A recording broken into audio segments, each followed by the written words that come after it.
মানুষগুলো কেউ তো কারো নয়। একলা জীবন একলা মরণ, একলা চলতে কিসের ভয়। একলা জীবন একলা মরণ, একলা থাকতে কিসের ভয়। এই দুনিয়ার মানুষগুলো কেউ তো কারো নয় গো। এই দুনিয়ার মানুষগুলো কেউ তো কারো নয়। স্বার্থ ছাড়া কেউ চলে না, মনের কথা কেউ বোঝে না। স্বার্থ ছাড়া কেউ চলে না, মনের কথা কেউ বোঝে না। কারো দুঃখ দেখলে আবার করে দুঃখীর অভিনয়। কারো দুঃখ দেখলে আবার করে দুঃখীর অভিনয়। এই দুনিয়ার মানুষগুলো কেউ তো কারো নয়। এই দুনিয়ার মানুষগুলো কেউ তো কারো নয়। কে বুঝবে তোমার মনের কথা,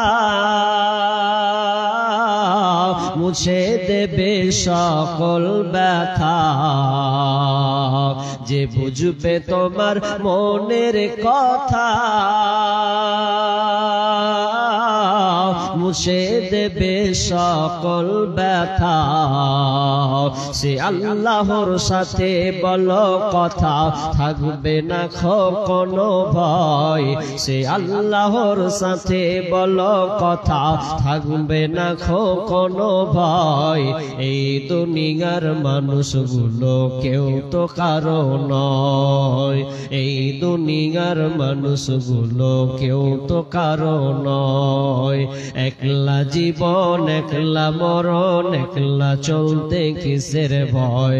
একলা জীবন একলা মরণ, একলা থাকতে কিসের ভয়। এই দুনিয়ার মানুষগুলো কেউ তো কারো নয়। এই দুনিয়ার মানুষগুলো কেউ তো কারো নয়। প্রাণ পাখি তুমি ওরে, আপন আপন বলিস কারে।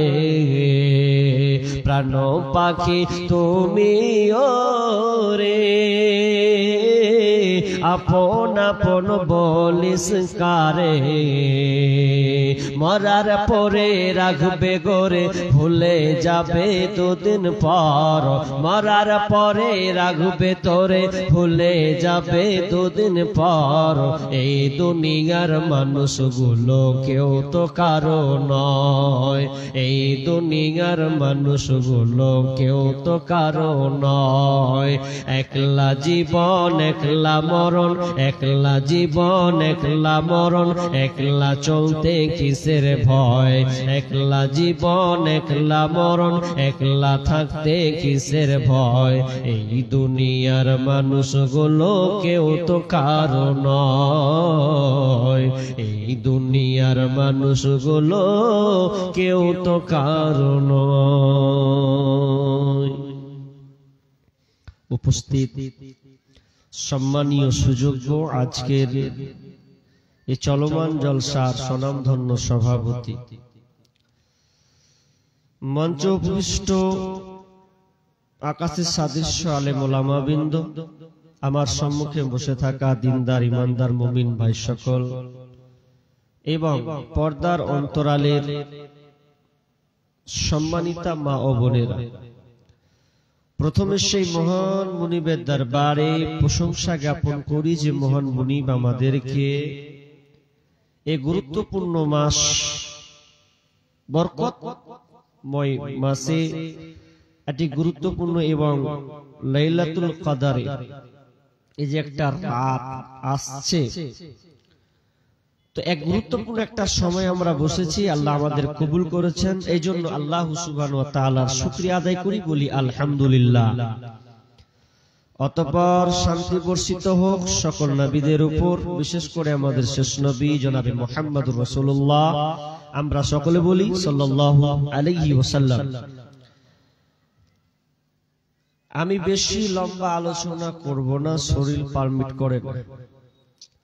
এরপরেও আমি আপনাদেরকে ইনশাআল্লাহ সংক্ষিপ্ত সময় আলোচনা, আপনারা আমার পূর্বের আলোচক ভাই আব্দুর রহমান, তিনার হাতে আপনারা অনেক কিছু দিলেন, দান করলেন, আলোচনা শুনলেন। আমি আপনাদেরকে সংক্ষিপ্ত আলোচনা করব। যদি আপনারা একটু বসেন, যদি খসে যান তাহলে বলার সেরকম একটা সাহসিকতা থাকবে না, কমে যাবে। যে কজন আছেন আল্লাহর রাস্তে বসেন। তার আগে বলি, অনেকে আজকে তারাবি পড়েছেন বা অনেকে পড়েননি, নিয়ত করে আছেন, কারণ আজকে লাইলাতুল কদরের রাত। আর আল্লাহ রাসূল এই রমজান মাসকে এত গুরুত্বপূর্ণ দিয়েছেন। মা আয়েশা রাদিয়াল্লাহু তাআলা আনহা তিনি বর্ণনা করছেন, ইস্তাহিদু ফি রমাদান ফি গায়রিহি। এই রমজান মাস যখন আসে তিনি এতটা সাধনা করতেন, এই মাসে এতটা পরিশ্রম করতেন, অন্য কোন মাসে এত পরিশ্রম করতেন না। শুধু তাই নয়, তিনি বলছেন ওয়া ফিল আশরিল আওয়াখিরিহি মিনহু মা লা ইস্তাহিদু ফি গায়রিহি। এবং শেষ দশক, শেষ 10টা দিন, এই 10টা দিনকে তিনি এত আরো গুরুত্বের সঙ্গে প্রাধান্য দিতেন, এতটা সাধনা করতেন, পরিশ্রম করতেন, যা অন্য কোন দিনের সঙ্গে অ্যাডজাস্ট নয়। তার মানে গুরুত্বপূর্ণ আজকে আমরা পেয়েছি। আমার আজকের আলোচ্য বিষয় গরিবের অধিকার। গরিবের ব্যাপারে ইসলাম কি বলে আপনি একটু সংক্ষিপ্ত শুনে যান। যেহেতু আমরা মধ্যবিত্ত মানুষ, এখানে কেউ হাই কোয়ালিটির অত লোক থাকে না, ওরা থাকে না, যা আছে আমরা সব গরিবরাই। তো গরিবদের ব্যাপারে ইসলাম কি বলে এটা আমি আপনাদেরকে একটু বোঝানোর চেষ্টা করব। একটু বুঝেন, তাহলে আপনার বুকে একটা সাহস জমবে। একটা বড় লোক যদি খাসির মাংস দিয়ে ভাত খায়, তা একটা গরিবের অধিকার আছে, সে যেন ও যদি খাসির মাংস দিয়ে খাওয়ার অধিকার রাখে, তাহলে একটা গরিব অসহায় মানুষ সে যেন অন্তত ডাল ভাত দিয়ে খাবারটা খেতে পারে। কারণ ইসলাম হচ্ছে সাম্যের দিন। ইসলাম এমন একটা মানবতার ধর্ম যে আপনি সুখ শান্তিতে থাকবেন আর আপনার পাশের জন অশান্তিতে ভুগবে, অনাহারে কাটাবে, এমনটা নয়। ঠান্ডার দিনে যদি আপনার দামি কম্বল থাকে, তাহলে ওই গরিবটার শরীরে যেন শীত নিবারণের জন্য অন্তত তার কাছে যেন একটা ছিঁড়া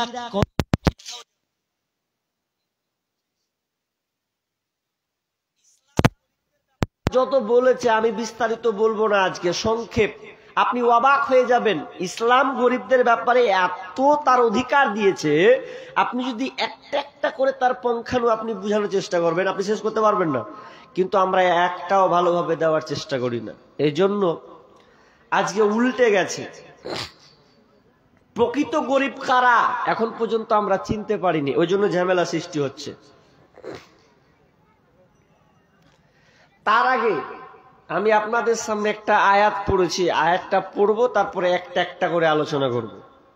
প্রথমে আল্লাহ বলছেন, সূরা বাকারা শুরুতেই বলেছেন, বিসমিল্লাহির রহমানির রহিম, আল্লাযীনা ইউমিনুনা বিল গায়ব ওয়া ইউকিমুনাস সালাহ ওয়া মিম্মা রাযাকনাহুম ইউনফিকুন। রব্বুল আলামিন বলেন, আল্লাযীনা ইউমিনুনা বিল গায়বি, যারা গায়বের প্রতি ঈমান এনেছে, ওয়াদিসের প্রতি ঈমান এসেছে, ওয়া ইউকিমুনাস সালাহ, আল্লাযীনা ইউমিনুনা বিল গায়বি ওয়া ইউকিমুনাস সালাহ ওয়া মিম্মা রাযাকনাহুম ইউনফিকুন, তারা যেন এবং তারা সালাত কায়েম করে। ওয়া মিম 3 নাম্বার আল্লাহ সুবহানাহু ওয়া তাআলা বলেন এবং তারা যেন নিজের রুজি থেকে আল্লাহ রাস্তায় খরচ করে। যাদের মধ্যে এই 3টা গুণ থাকবে তারাই হচ্ছে মুমিন। শুধু আপনি গায়েবের প্রতি ঈমান আনবেন, নামাজ পড়বেন, দান করবেন না, তাহলে আপনার পরিপূর্ণ আপনি ঈমানদার হতে পারেননি। মানুষ যখন জাহান্নামে যাবে তো জাহান্নামীদেরকে যখন জিজ্ঞাসা করা হবে, হ্যাঁ গো মা সালাকাকুম ফি সাকার, তোমরা জাহান্নামে, সাকার নামক জাহান্নামে যে অবস্থান করেছ, কি কারণে তোমরা জাহান্নামে তোমরা এলে বলো? তোমাদের কারণটা কি? কিসের কারণে তোমরা এই জাহান্নামে অবস্থান করেছ? কিসের কারণে আল্লাহ নারাজ হয়ে আছেন যে যার কারণে তোমরা এই সাকার নামক জাহান্নামে? তারা বলবে না চুরি করেছিলাম বলে জাহান্নামে ঢুকেছি, রাহাজানি করেছিলাম বলে জাহান্নামে ঢুকেছি, ডাকাতি করেছিলাম বলে জাহান্নামে ঢুকেছি, রোজা রাখি নাই বলে জাহান্নামে ঢুকেছি। না না না, বরং তারা বলবে ক্বালু লাম নাকু মিনাল মুসাল্লিন, তারা প্রথমে একটা কথাই বলবে যে আমরা সালাত আদায় করতাম না, সালাতকারীদের অন্তর্ভুক্ত ছিলাম না, এক কথায় আমরা নামাজে পা বাঁধছিলাম না। আর দ্বিতীয় নম্বর, আমরা মিসকিনদেরকে আহার দিতাম না, খাদ্য দিতাম না, এক কথায় তাদেরকে আমরা ভৎসনা করতাম, তাড়িয়ে দিতাম। না না, আপনি তাদেরকে তাড়াতেও পাবেন না। আল্লাহ নবীকে বলছেন, নবী হে ফাআম্মাল ইয়াতীমা ফালা তাকহার, আপনি ইয়াতীমকে, ইয়াতীমদেরকে আপনি তাদের উপরে কঠোর হবেন না এবং আপনি মিসকিনদেরকে আপনি ভৎসনা করে তাড়িয়ে দিবেন না। আর এটা করবেন না কারণ আমি আল্লাহ, আমি আপনাকে ইয়াতীম অবস্থা, আপনাকে আমি ইয়াতীম বানিয়েছি। তাহলে অত্র আয়াত থেকে আমরা জানতে পারলাম গরিবদের ব্যাপারে এত জটিলতা করা হয়েছে। গরিবকে আপনি তাচ্ছিল্য করতে পাবেন না, আপনি যতই আপনি এমপি মন্ত্রী এমএলএ হোক না কেন, গরিবের যেটা হক আছে, অধিকার আছে, ওটা আপনাকে দিতে হবে। যদি আপনি তার অধিকারটা না দেন, যদি আপনি তাদেরকে ভৎসনা করে দেন, যদি আপনি তাদেরকে মাহরুম করে দেন, তাহলে সেই দিন হয়তো আপনি জাহান্নামে থাকবেন। তখন সেই দিন আফসোস করবেন আর উত্তর দেবেন আমরা মিসকিনদেরকে খাদ্য দান করতাম না, এই জন্য আজকে আমরা জাহান্নামে এসেছি। গরিবের অধিকার আমাদের সমাজে জানেন,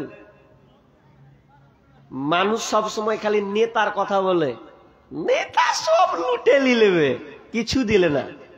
মেম্বার, প্রধান, এমএলএ, এমপি গেল দিয়ে 12টা বাজিয়ে দিল, কিন্তু নিজে যে গরিবের হক মেরে রেখেছে ওখানে খোঁজ আছে?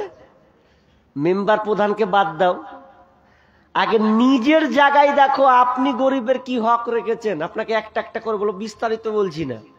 যেমন গরিবের হক একটা থেকে কোনখান দিয়ে শুরু করব? আচ্ছা, জাকাতুল ফিতর দিয়ে শুরু করি। 1 নাম্বার দিই জাকাতুল ফিতর। এই জাকাতুল ফিতর মানে ফিতরা যে দিবেন, এটা ফরজ কেন করা হলো? কেন ফরজ করা হলো?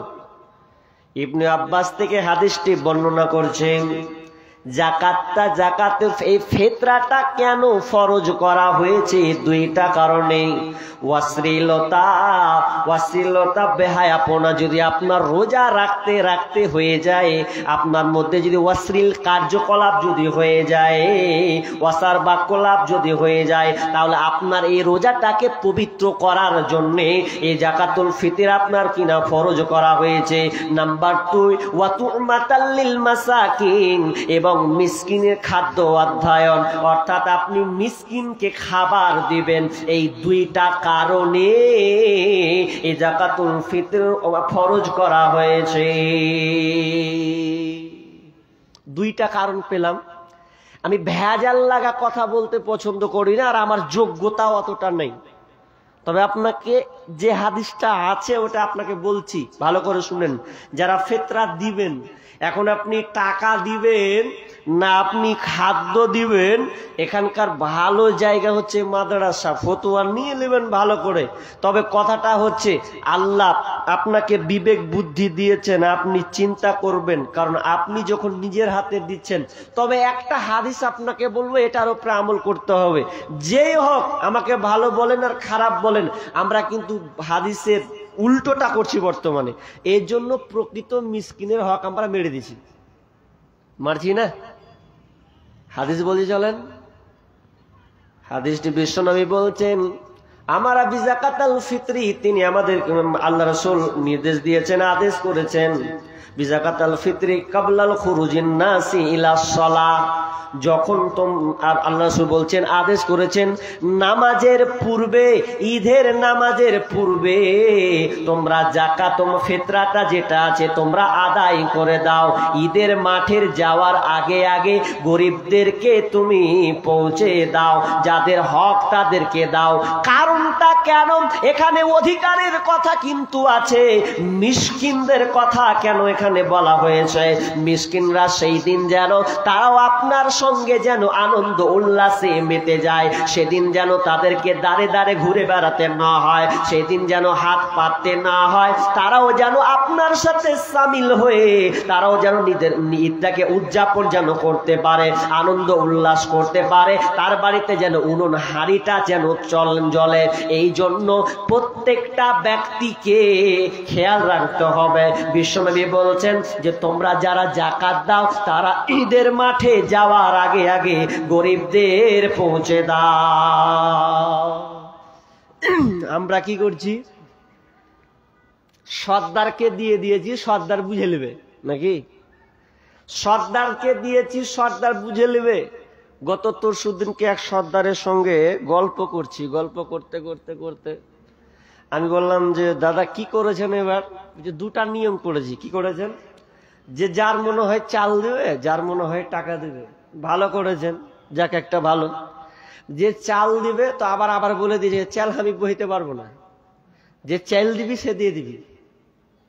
তার আগেবার চাল করেছিল, তো করতে যে কি হয়েছে, সবটি বস্তা বাড়িতে ভরে রেখে দিয়েছে, দিতে যায়নি। এখন ঈদের পরে কাকে দিয়ে বাড়াবো? ভুলটা তো ওখানেই আছে। আপনাকে চাউল দিল তো আপনি রাখলেন কেন? না পারবেন তো বলে দেন যে আপনার হক আপনি দিয়ে দেন ধরে, কিন্তু মেন জায়গায় নয়। ওই একজন সর্দার পুরো চোল আপনার কিনা 20 থেকে 25 বস্তা চাল কেসে নষ্ট করেছে। কিন্তু না না না না, যদি আপনি দেন তাহলে আপনি পারলে নিজে তালাশ করে দেন অসহায় যারা আছে। আপনি ভাবছেন যে যে চাইতে আসবে তাকেই দিতে হবে, এমনটা নয়। আপনাকে আমি লিস্ট করে দেব এমন এমন পরিবার, আমাদের এলাকায় এমন এমন ঘর আছে যেই ঘরগুলোতে ওর প্রয়োজন আছে কিন্তু আসতে পারে না লজ্জাতে, না আমি চাইতে যাব না, কিন্তু ওই লোকটার সেই দিনকে উনুন জ্বলার আনন্দ করার জিনিস, কিন্তু সে হাত কিন্তু পাতে না। তবে না, আপনাকে নিজে তালাশ করতে হবে কে বিধবা আছে, কে ইয়াতিম আছে, অসহায় আছে, ওর আজকে খাবারের দরকার আছে। আপনি লম্বা করে তাকে দিয়ে দেন, দেখবেন আপনার হকটা হয়ে যাবে। কিন্তু যদি এই হাদিসের আলোকে এটাই প্রমাণ পাওয়া যায়, যদি ঈদের পরে কেউ বিলি করে বেড়ায় তাহলে ওটা ফিতরা হিসাবে গণ্য হবে না, ওটা সাধারণ দান হয়ে যাবে। গরিবের হক আমরা ঠিক মতন দিইনি, নাই রাজি নাই। একটা গেল, একটা গেল। কিন্তু ফিতরা এটা গরিবের হক। কত দিবেন গো? 2.5 কিলো, তাই তো? 2.5 কিলো, কে বলছেন 3 কিলো, ভালো কথা। তো আপনি দিচ্ছেন গরিবের হক কেমন করে বুঝেন? আপনারা যদি 6টা সদস্য হন, 6 জন, তাহলে অন্তত 2.5 কিলো করে গেলে 15 কিলো আসবে না? আর 15 কিলো 50টা লোক হলে প্রায় 125 কিলো চাল বের হবে। ওটা কে খাবে? গরিব অসহায়, তার অধিকার, সে খাবে। একটা গেল। আচ্ছা, একটা আনন্দ ছাড়েন, আর একটা আনন্দ হয় ঈদুল আজহা, নাকি কুরবানির ঈদ। আনন্দটা আরো স্পেশাল আনন্দ।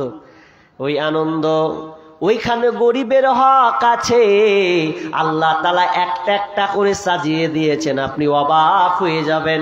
আপনার গ্রামে যদি 25টা খাসি কুরবানি হয়, 25টা খাসি যদি আপনার এলাকায় কুরবানি হয়, তাহলে বলেন তো, যদি কোনো সর্দার মনে করে 25টা লোক খাসি কুরবানি করেছে, তাহলে প্রত্যেকটা বাড়ির কাছে প্রত্যেককে যেন 2 কিলো করে যদি খাসির মাংস জমা করা হয়, বলেন তো কয় কিলো জমা হবে? 50 কিলো। ভাষা বুঝছেন আমার? তাহলে 25টা লোক যদি খাসি কুরবানি করে, 2 কিলো করে টানে, 50 কিলো জমা হবে। আর ওই জমা টাকার হক, তো ওটা হচ্ছে গরিবের হক। আল্লাহ বলছেন ফাকুলহু মিনহা ওয়া আতিমুল কানিয়া ওয়া মুতাররা। আল্লাহ সুবহানাহু ওয়া তাআলা বলছেন, তুমি নিজে খাও, ফকিরকে দাও, যে চাই তাকে দাও, যে চাই না তাকে দাও। সূরা হজে 2 রকম কথা আছে, খাও, রাখো, দাও। তার মানে আপনি গরিবকে পৌঁছে দিবেন, যারা দিতে পারেনি তাদের বাড়িতে যেন উনুন জ্বলে, তারাও আনন্দ করে, এটা আপনাকে খেয়াল রাখতে হবে। কিন্তু আপনাদের সমাজে কি আছে? ওরকম সিস্টেম আছে?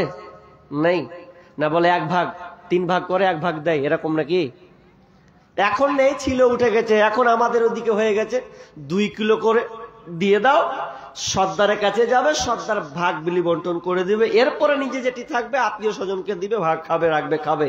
কিন্তু আমরা অ্যাকচুয়ালি যদি দেখতে চাই, আল্লাহ সুবহানাহু ওয়া তাআলা গরিবদের ব্যাপারে এমন ভাবে সিলেক্ট করেছেন, প্রত্যেকটা জিনিস আমরা যদি মেনে চলি, তাহলে আমি বলতে পারি যে আপনার গ্রামে একটাও মিসকিন থাকবে না। চ্যালেঞ্জ, থাকবে না। থাকছে কেন? ত্রুটি আছে। একটা কথা বলি, আপনার পাঞ্জাবি যারা বুঝেন, পাঞ্জাবি, ওদের পাগড়ি দেখেছেন তো? পাঞ্জাবিদের একটা বৈশিষ্ট্য আছে, ওরা ইসলাম ওইটাকে ওরা নিয়ে নিয়েছে, ইসলামের থিওরিটাকে ওরা নিয়েছে, আদর্শ তারা নিয়েছে। কি? ওরা যদি 4 ভাই হয়, 4 ভাই, তো 4 ভাই, 3 ভাই ভালো পয়সাওয়ালা, একটা ভাই অচল। 3 ভাই কি বলবে জানেন? 3 ভাই বলে, এ তো আমার মায়ের পেটের ভাই, আমাকে 3 ভাইকে আল্লাহ পয়সাওয়ালা করেছে, আমার ছোট ভাইটা অচল, মেজো ভাইটা অচল। এক কাজ কর, 3 ভাই মিলে টাকা উঠাবো, টাকা উঠিয়ে ছোটকে একটা ছোটখাটো একটা কাজ দিব, একটা দোকান দিব, আর কিছু দিব, যাতে আমার এই ভাইটা চেয়ে যেন না বেড়ায়। এটা পাঞ্জাবিদের বৈশিষ্ট্য, এটা করে ওরা। আর আমাদের কি? লেছড়া বাড়াগা, ছেঁচড়া বাড়াগা, ব্যাপার নেই, ওর নিজেরটা দেখছে, তুই কি করবি, মোরগা যা করবি তা করগা, গুরুত্ব নেই। আমরা ইসলামকে মানতে শিখিনি না। ইসলাম সাম্যের দিন, গরিবের হক আপনাকে বুঝিয়ে দিতে হবে। আপনি শুধু নামাজ পড়বেন এমনটা নয়। আল্লাহ বলছেন, ওয়াকিমুস সালাহ ওয়া আতুজ যাকাত ওয়ারকাউ মা'আর রাকিঈন। তোমরা আল্লাহ বলছেন, তোমরা সালাত কায়েম করো, ওয়া আতুজ যাকাত, তোমরা যাকাত আদায় করো, যাকাত প্রদান করো, ওয়ারকাউ মা'আর রাকিঈন, এবং রুকুকারীদের সঙ্গে তোমরা রুকু করো। ব্যাখ্যা করব না, সময় নেই, আমি আয়াতটা তর্জমা করলাম। কি? নামাজ কায়েম করো, যাকাত দাও। আচ্ছা, একটা হলো, তাহলে একটা একটা করে বলছি। এবার চলেন যাকাতের ব্যাপারে কিছু কথা বলি। আমার এই বিষয়টা মনে হয় প্রায় 2.5 ঘন্টার উপরে আছে, আপনাকে সংক্ষেপে বলছি। কি? যে যাকাত, এই যে আপনার মালকে আপনি পরিশুদ্ধ করবেন, আজকে বর্তমানে যাকাতটা এমন হয়ে গেছে, লোকের কাছে ভারী হয়ে গেছে। অথচ আপনাকে যাকাতের ব্যাপারে কিছু তথ্য দিব, বিস্তারিত নয়, সংক্ষেপে তথ্য দিব। আপনি নিজে নিজে বিবেকে ভাববেন যে আমার উপরে যাকাত ফরজ হয়েছে কিনা। একবার ভাববেন, ভাবতে হবে আপনাকে, কারণ আপনি নামাজ পড়বেন আর যাকাত দিবেন না, এত সস্তা নয়, আপনি বাঁচতে পারবেন না, টিকতে পারবেন না কিয়ামতের মাঠে। আপনি জমা করে রাখছেন, দিচ্ছেন না, আপনি দিচ্ছেন না, তো কি হবে আপনার কবরে? আল্লাহ বলছেন ওয়াল্লাযীনা ইয়াকনিযুনায যাহাবা ওয়াল ফিজ্জাতা ওয়ালা ইউনফিকুনাহা ফী সাবিলিল্লাহি ফাবাশশিরহুম বিআযাবিন আলীম। দে যাকাত তোরা দে রে যাকাত, যে দে যাকাত তোরা দে রে যাকাত। তোর দিল খুলবে পরে আগে খুলুক হাত, তোর দিল খুলবে পরে আগে খুলুক হাত। দে যাকাত তোরা দে রে যাকাত, দে যাকাত তোরা দে রে যাকাত। এখানে গরিবের হক যাকাতটাকে আমরা গুরুত্বপূর্ণর সঙ্গে দেখিলাম।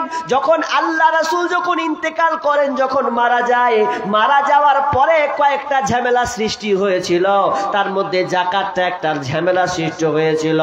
আল্লাহ রাসূল মরার পরে ঝামেলা অনেক, তার মধ্যে যাকাত, অনেক মানুষ যাকাতকে অস্বীকার করেছিল। তখন আমিরুল মুমিনিন প্রথম খলিফা আবু বকর রাদিয়াল্লাহু তাআলা আনহু তিনি দেখছেন অনেক মানুষ যাকাতকে অস্বীকার করছে, যাকাত দিবে না বলে। তখন তিনি শুনতে পেলেন, তখন তিনি উমারকে ডাকলেন, উমার দেখো তো কোন জায়গায় যাকাত তারা আদায় করে না, যাদের উপরে যাকাত ফরজ হয়ে গেছে যাকাত আদায় করে না, তাদেরকে হত্যা করতে হবে, তাদেরকে চালিয়ে দিতে হবে, শেষ করে দিতে হবে। আমি তখন উমার রাদিয়াল্লাহু তাআলা বলছেন, আমিরুল মুমিনিন আপনি যে হত্যার কথা বলছেন, কাতালের কথা বলছেন, তাদেরকেও কাতাল করে দিতে হবে।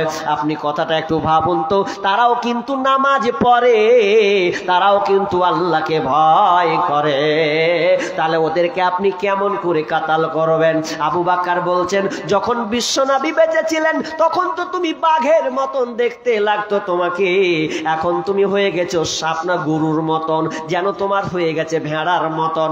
না না না, তোমার দ্বারাতে কোনো কাজ হবে না।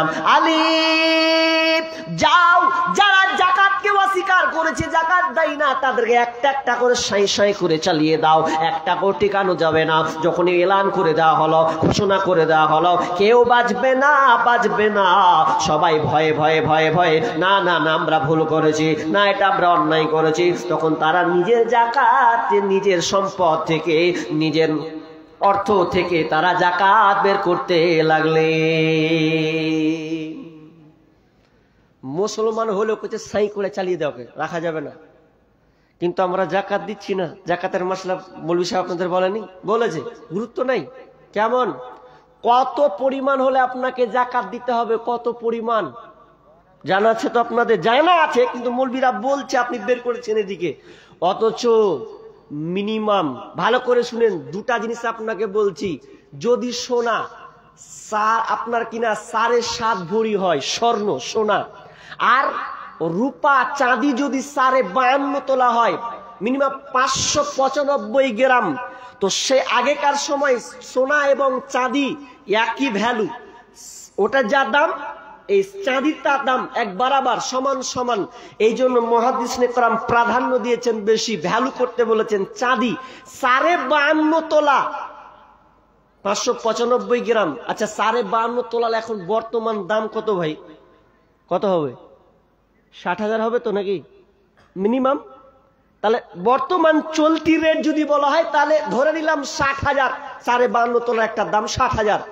আচ্ছা আর কতদিন? 1 বছর যদি পরিপূর্ণ হয় আপনার সম্পদ, যদি এইরকম 60,000 টাকা আপনার জমা থাকে বাড়িতে, তাহলে আপনাকে যাকাত দিতে হবে। এবার আপনার সঙ্গে আমার কথা, এরকম লোক আছে যে 60,000 টাকা ওর বাড়তে ঘুমিয়ে নেই। এখন বলবেন এখন যদি এই বিলাসপুরের পাশে যদি এখানে জমি বিক্রি হয় কিনা, তাহলে আমার বাড়ির পাশে জমি হবে, ছাড়াইবে না? তখন ও 4-5 লাখ টাকা ধার ধারিয়ে বের করবে। কোথায় আছে? তাড়াতাড়ি করে বের করবে, তোমাকে যেমন করে হোক টাকা বের হবেই। কত লোকের টাকা ঘুমাই, তাহলে 60,000 টাকা আপনার বাড়িতে ঘুমাচ্ছে। এখন যদি বলেন মৌলভী সাহেব 60,000 টাকা আমার কাছে 1 বছরে পরিপূর্ণ থাকে না, এর মেয়াদ থাকে না, পরিপূর্ণ হয় না, 1 বছর আস্তে না আস্তে কমে যায়, শেষ হয়ে যায়, তাহলে আপনাকে যাকাত লাগবে না, আপনাকে দিতে হবে না। কিন্তু যদি আপনার কাছে 60,000 টাকা প্রতি বছর ঘুমাই, তাহলে গরিবের হক হচ্ছে 40 ভাগের 1 ভাগ আপনাকে দিতে হবে, 2.5 টাকা আপনাকে বের করতে হবে। কিন্তু আমরা বের করি না, তো বের করেন না বলে তো অশান্তি। ইবনে মাজার একটা হাদিস আছে, ভালো করে শুনেন। মুজাহিদদেরকে আল্লাহ রাসূল টার্গেট করে বলছেন, এ মুজাহিদের দল, তোমরা ভালো করে শুনে নাও, যদি কোনো জাতি এই 5টা কাজে লিপ্ত হয়ে যায়, এই 5টা কাজে যদি লিপ্ত হয়ে যায়, তাহলে শুনে নাও ওই জাতির উপরে আযাব চাপবে, এমন আযাব, কঠিন আযাব তাদেরকে ধরবে।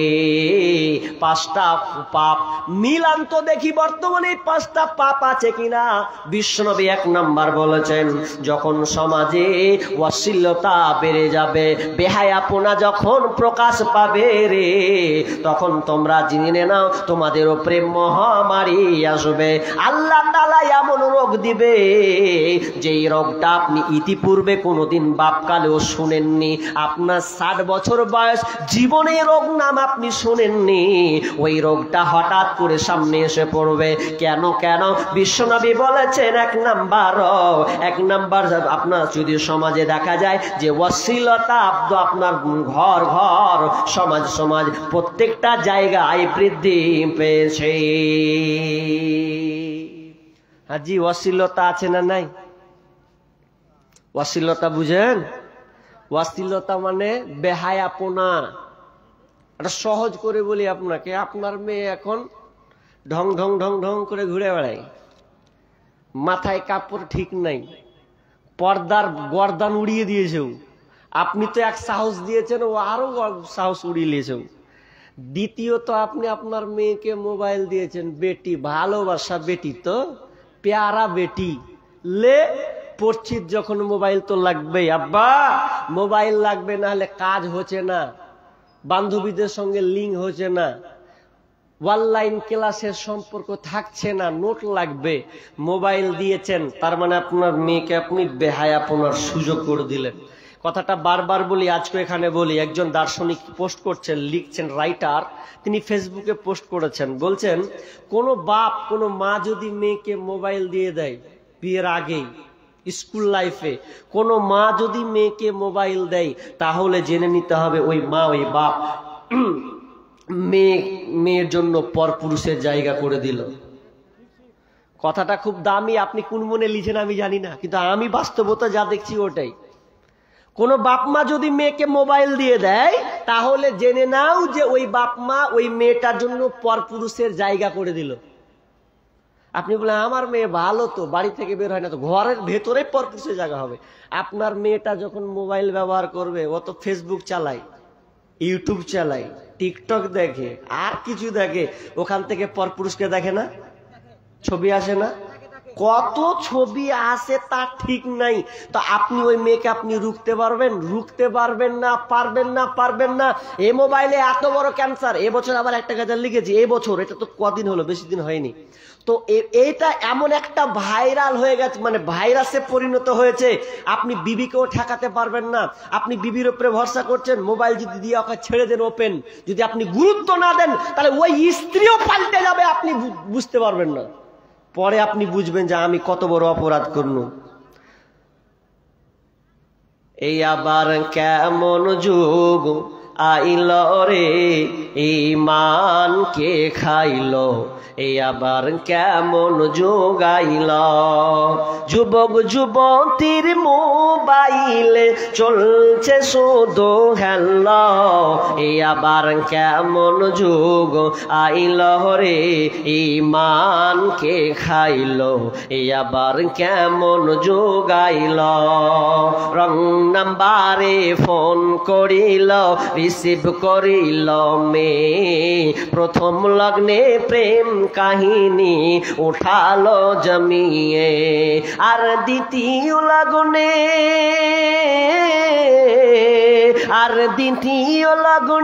প্রেম আগুনে দুজনকে পুরাইল এই আবার কেমন যুগ আইল রে ইমানকে খাইল এই আবার কেমন যুগ আইল মেয়ে নিল মোবাইল হাতে ফেসবুক চালাবে তাই ওয়েটিং রত বসে আছে প্রেমিকী তাহার মেয়ে নিল মোবাইল হাতে হোয়াটসঅ্যাপ চালাবে তাই ওয়েটিং রত বসে আছে প্রেমিকী তাহার আর সারা রাত চ্যাটিং